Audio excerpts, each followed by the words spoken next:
So I met this guy, he became my boyfriend. And then I said to myself, let me try it out. So I had sex for the first time, and after some months, my body started getting bigger and bigger. In urban society, we have more girls getting pregnant because of slums, the environment that people are in. In slums, we are very populated, and also we have you want to experience more. All this freedom, and also it's like parents are not involved in their children's lives. When you give food, school fees, that's okay.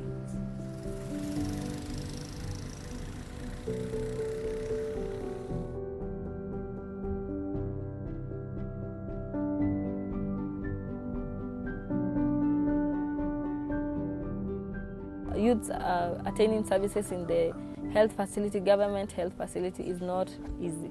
I went there and she asked, where are you sick? Then I told her, I'm not sick, I'm coming for a clinic, antenatal clinic. Then she said, kids don't have children. Then I told her, I'm pregnant. Then she said, peleka mimba yako na huko, just take your pregnancy there, out there. Urban poor youth are living in a context which is marginalized. So, for example, they don't have access to quality services. The delivery of comprehensive sexuality education is poorly delivered. And I think also the content is not strong enough. Most of the countries, when you look at the content of comprehensive sexuality education that is offered in schools, you find that many of the countries have not embraced components on prevention of pregnancy. In a slum setting, youth or teenagers are really bound to start sexual activity really early, mainly because of overexposure.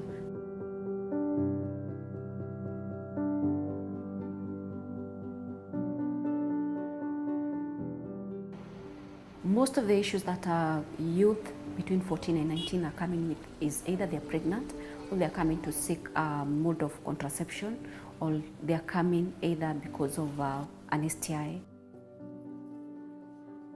There are quite many hindrances coming to the clinic. Some of them could be finance issues, others could be the acceptability, because being in an African setting, acceptability of family planning, or what we call contraception, is not so easy.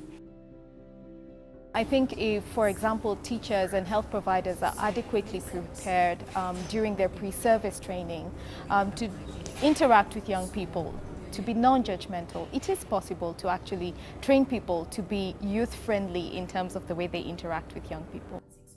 MSH is doing a lot of system strengthening to ensure that adolescents and youth have access to services.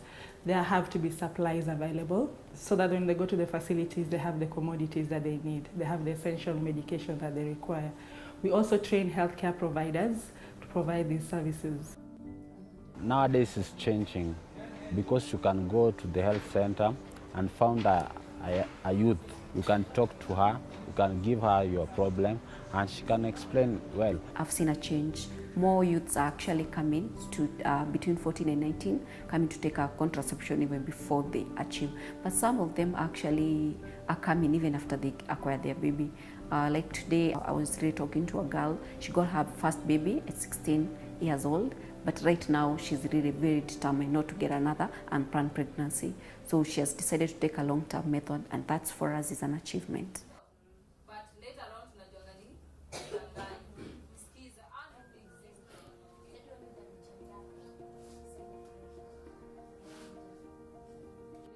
I have faced all these challenges, so telling them about this challenge, it's not something I read about, it's something that I've gone through. And also giving them a platform to be better, not like getting pregnant at an early age.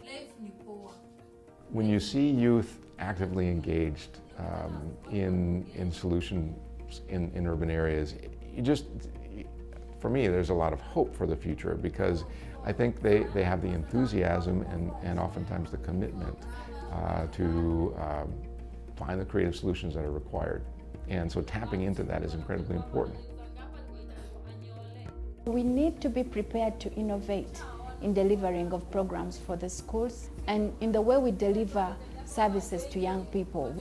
I think it will be important to make sure that the school nurses are trained to offer pregnancy prevention services. Regionally, we need to make sure that education and health sector sit together and work together to improve outcomes of young people who are in schools. Aid can help and help share experiences from other countries, provide some resources to push. But it really takes the vision and leadership of either local decision makers or national level ones in our partner countries to make a real difference. Addressing the needs of young people in terms of their sexual and reproductive health requires a concerted effort. It's not just a health issue, it's not just an education issue. There are also issues of labor, there are issues of security. So in other words, it's a multi-sectoral approach that will work.